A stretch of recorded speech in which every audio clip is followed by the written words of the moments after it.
আজকের রেসিপিটা বেশ জমে যাবে।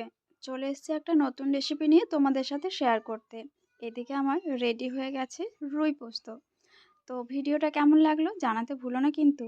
চলো শুরু করা যাক। নমস্কার বন্ধুরা, তোমরা সবাই কেমন আছো? আশা করি ভালো আছো। তো চলো আজকে একটা নতুন ভিডিও শেয়ার করছি তোমাদের সাথে। এদিকে আমি মাছগুলো ধুয়ে নেব পরিষ্কার করে। এখানে আছে রুই মাছ। রুই মাছটা প্রায় 500-রও বেশি আছে মনে হচ্ছে, 500 গ্রামের। আর আছে 2 পিস পাঙ্গাস মাছ। পাঙ্গাস মাছগুলো আমার জন্য, বাকিগুলো বাড়ির সবার জন্য। এদিকে আমার মাছগুলো পরিষ্কার করে ধুয়ে নেওয়া হয়ে গেছে। এবার নুন আর হলুদ মিশিয়ে একটু ম্যারিনেট করে রেখে দেবো। আর ম্যারিনেট করা হয়ে গেলে আমার এদিকে কড়াইটা বসানো হয়ে গেছে। কড়াই গরম হয়ে গেছে। এবার তেলটা জাস্ট গরম হয়ে গেলেই বাকি মাছগুলো ভেজে নেব। এদিকে তেল গরম হয়ে গেছে, মাছগুলো দিয়ে দিয়েছি। এদিকে মাছগুলো ভাজা হতে থাক আর আমি বাকি কাজগুলো চটপট সেরে নিই। তোমরা কিন্তু পুরো ভিডিওটা দেখতে থাকো।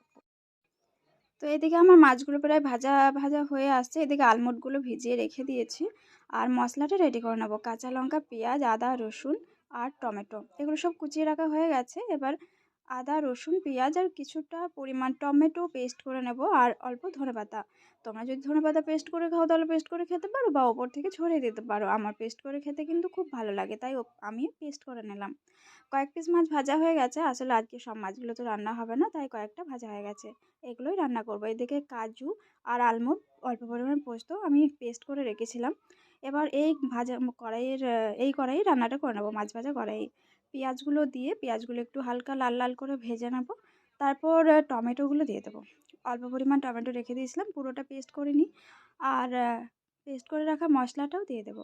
5 পিস মাছ ভাজা হয়ে গেছে আমাদের 5 জনের জন্য। আর এদিকে দেখো টমেটোগুলো আর পেঁয়াজটা হালকা যদি নরম হয়ে যায় তারপরে মশলাটা দিয়ে দেবো। আর মশলা থেকে যতক্ষণ না তেলটা ছাড়বে ততক্ষণ কিন্তু কষিয়ে যাব আমি। সবাই ভাবে কত বড় মাস্টার শেফ এসছে রান্না করা শেখাচ্ছে। আসলে আমি রান্না করা শেখাইনি, আমার এটা খুব ভালো লাগে তো রেসিপিটা, তাই তোমাদের সাথে শেয়ার করলাম। তোমাদের যদি ভালো লাগে এরকম করে অবশ্যই রান্না করে খেতে পারো। আর এদিকে আমার মশলাটা প্রায় কষে নেওয়া হয়ে গেছে। এবার আমি জল ঢেলে দেবো, গরম করে। গরম জল, কিন্তু এটা ঠান্ডা জলও দিতে পারো, কিন্তু গরম জল দিলে বেশি ভালো হবে। আর একটু বাবলস চলে এলে আমি মাছগুলো ছেড়ে দেবো। বাবলস চলে এসছে, এবার মাছগুলো আমি ছেড়ে দেবো যেগুলো ভাজা মাছ রাখা ছিল। বাস একটুখানি ফুটে গেলে আমি পেস্ট করে রাখা যেটা ছিল কাজু আর আলমন্ড আর অল্প পরিমাণ পোস্ত পেস্ট করে রেখেছিলাম, ওটা একটু দিয়ে দেবো।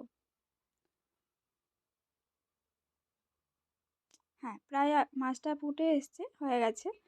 আর এক এবার বেশি ফুটে গেলে মাছগুলো নরম হয়ে যাবে, ভাঙা ভাঙা হয়ে যাবে। তাই বেশিক্ষণ আর ফোটালাম না, আঁচটা কমিয়ে দিলাম এদিকে। আর পেস্ট করে রাখা যেটা ছিল ব্যাটারটা, ওটা দিয়ে দিলাম। খুব সুন্দর একটা কালার এসে গেছে। আশা ভালো, মনে তো হচ্ছে ভালোই লাগবে খেতে।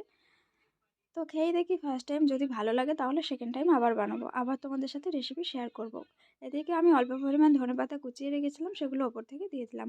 প্রায় রেডি হয়ে গেছে। এবার আমি সার্ভ করে নেব, রেখে দেবো একটা জায়গায়। তারপর পরে গরম ভাতের সাথে সবাই মিলে জমিয়ে খাবো।